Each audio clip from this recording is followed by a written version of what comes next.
Hello, welcome to another English Sparkling with Tweedy video, and apologies for my unkempt appearance. We are in the middle of that heat wave that is probably the only thing anyone in England, at least southern England, has been talking about all week. It's 34 degrees, my phone tells me, so a little bit excessive to be out in this kind of weather, but I've spent so much time indoors just in the shade, cowering from the heat, that I thought I really ought to make an effort.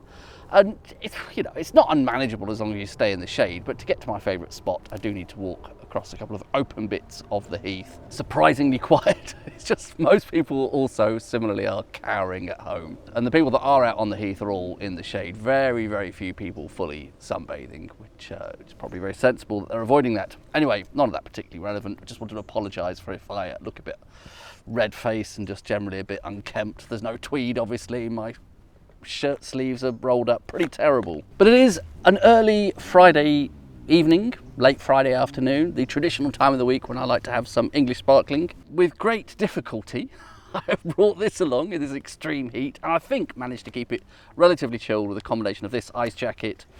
I have a bucket for a little bit later, and a couple of boxes of icy water that this will go into momentarily. This is the latest vintage from Sugrue South Downs. It is the 2022 vintage. Always quite excited when there is a new release, particularly of this series of The Trouble with Dreams. I believe it has some information on the back. Well, I think it just mentions the standard vineyards there, Storrington Priory and Mount Harrion. It's Cold Harbour, a slightly newer one. They're all in the South Downs, more or less in Sussex. We have a grape breakdown. 60% Chardonnay, 40% Pinot Noir, dispensed with the Meunier, keeping it simple.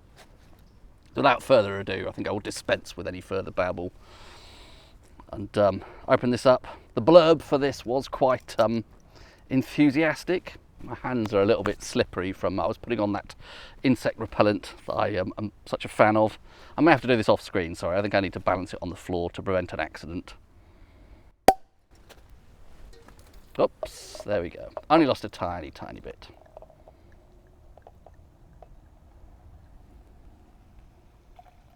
That is what we have colour-wise. It is that familiar pale gold.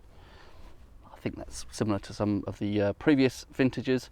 If I recall correctly, wasn't 2021 a sort of multi-vintage? The release that was based around the 2021 vintage actually included some others, but I think this is purely 2022. Yeah, it's got that sort of lovely pale gold colour. There was a decent head, decent bit of foam on that earlier, but I've been faffing around, as I said, putting stoppers in and things. Lovely stream of bubbles on that, and it looks very inviting on this hot day. I'm not really inclined to labour over the nose prior to the first sip because it's a bit warm. But I will say that first nose has that slightly familiar sort of lemon rind, pickled lemon, bitter lemon sort of thing going on, that kind of mixture of citrus and a suggestion that there's going to be some sort of botanical side order to that, some botanical notes going along with that. Yeah, pretty citrus. There might be a little bit of apple in with that, but mostly I think I'm getting citrus and maybe just a touch of stone fruit as well. Yeah, it could be something like a bit of apricot in there maybe. And this nice sensation of there's going to be something bitter in a good way and botanical and interesting. Possibly a little bit of bakery products underlying all of that, but more than anything I'm noticing that kind of interesting, intriguing, citrusy, botanically thing with a little bit of stone fruit, maybe a bit of apple. What a delight. The first thing I'm happy about is that it is actually chilled, because that wasn't a given in these extreme conditions.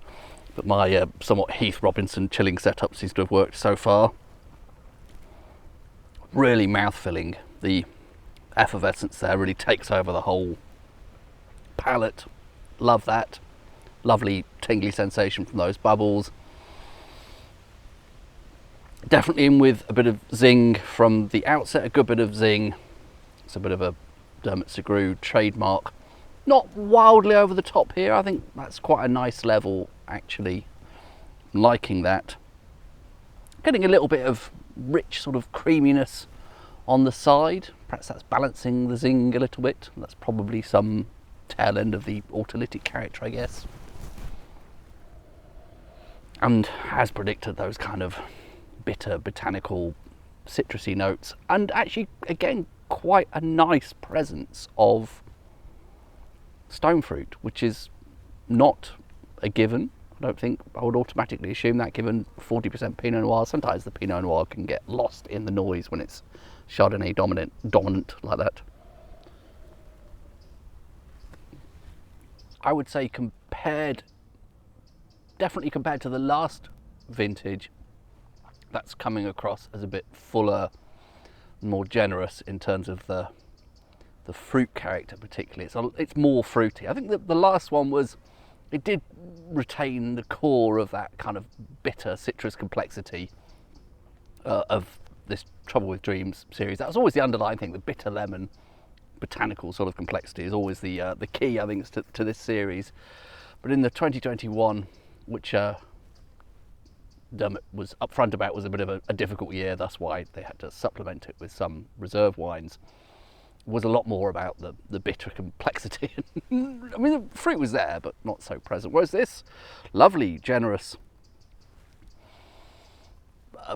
lemon and peach, I think, yeah, pretty sure stone fruit. I think the suggestion that it was apricot, I'm leaning more towards peach here, possibly even nectarine, something like that. And that can have its own interesting sort of slight bitter complexity to it as well, some of those stone fruits. I think this really speaks to the vintage, which I really like. I think Dermot was saying that he thought 2022 was a really good vintage, really warm, great level of ripeness. And I'm feeling I can taste that in the wine. Really joyous, abundant fruit there, which is lovely, but still has that very sophisticated, elegant, bitter citrus complexity backbone, which I think is the running theme of all these Trouble with Dreams wines. They are just really smart, sophisticated wines. But this one, it's got a slightly more fruity, slightly more, dare I say, fun edge. I mean that in a positive way. It can be damning, can't it? Fun, can sound condescending. It's great, I'm happy here. Fun.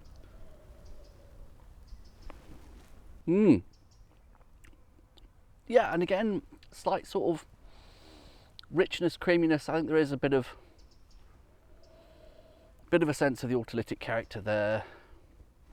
This can't have had years and years on the lees because it's a 2022 vintage and where are we now? Summer 2026.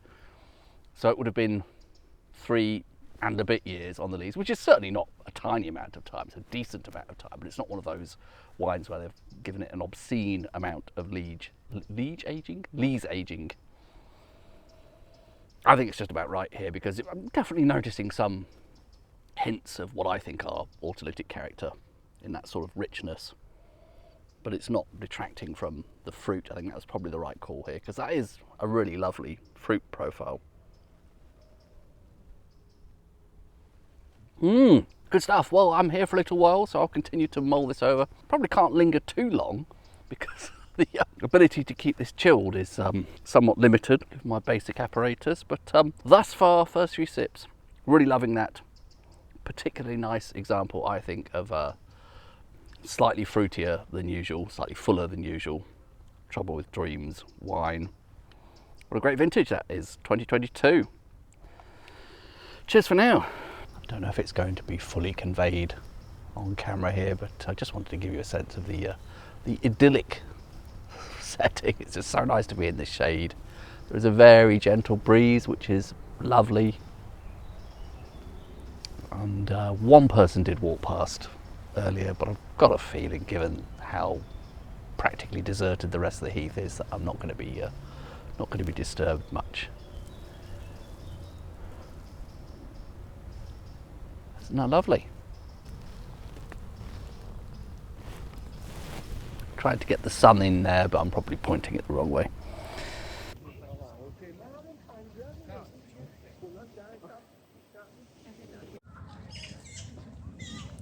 decided to move to a more scenic location.